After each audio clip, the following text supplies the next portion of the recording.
What's happening, guys? It's Mike's Total Dragon channel.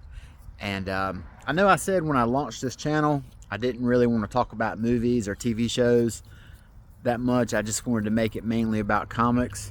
But there's something I've been thinking about recently, and I kind of want to go ahead and get it off my chest. And it's in regards to the MCU. A lot of people have been talking about the state of it, how there doesn't seem to be as much hype about it, and the box office reflects that, and the choices that they've made in making content featuring, different characters that aren't typically A tier, or characters that are, I guess, I don't want to say that are controversial or whatever, but a lot of people are up in arms about, like Sam Wilson as Cap, or Miss Marvel. But so I think what we really need to think about when we're talking about the MCU, one of the things we need to take into consideration is, everything comes to an end. Everything ultimately is going to wind down and end. You look at all the big retail chains, Blockbuster, for you older folks, Sears, Kmart, everything's going to come to an end. MySpace, that came to an end.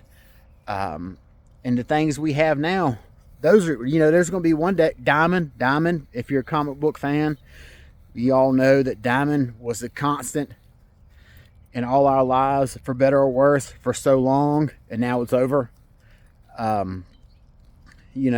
Everything ends. Amazon, Facebook, Netflix, there'll come a day when they end. Hell, HBO's over. HBO is like a staple of television for 40 years or whatever, and now it's not even around anymore. I don't care what they tell you. Max is not HBO. If you're not even called HBO and you're called Max, how can you be considered HBO?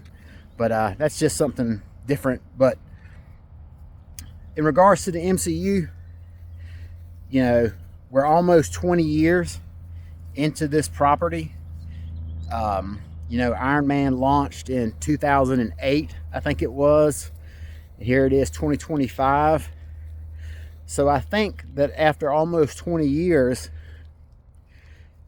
none of us should be surprised that the hype and the buzz and the returns just aren't there anymore. That's just the reality, So I think a lot of people are taking victory laps on the MCU and blaming it on things like the castings of, Anthony Mackie as Cap, or the young lady from the Miss Marvel show.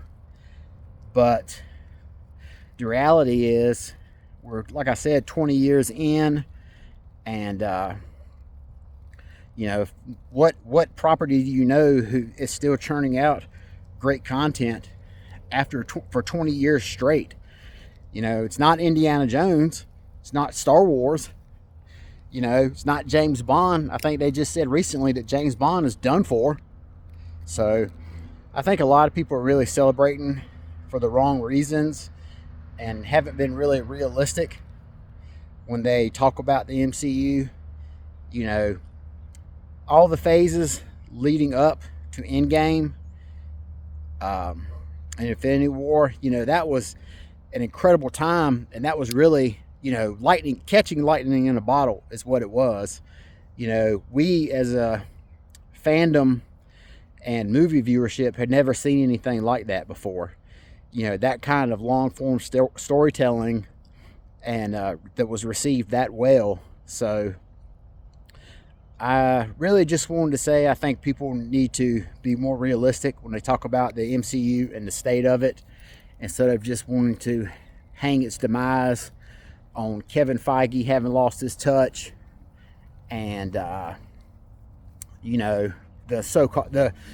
typical comment that people make about it is "go woke, go broke," and that's such a terrible terrible thing to say, and it doesn't really, I don't think it really applies to this, but just kind of keep that in mind next time you're talking about the MCU and its box office receipts, that maybe after 20 years, we're all just kind of not burnt out on it, but you know, just kind of, that's just life.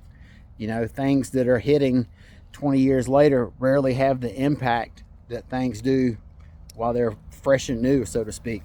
But anyway, that's a topic I wanted to get off my chest. I've been thinking about it for a while. So you guys have a good day. Take care of yourself, and I'll talk to you later. Bye-bye.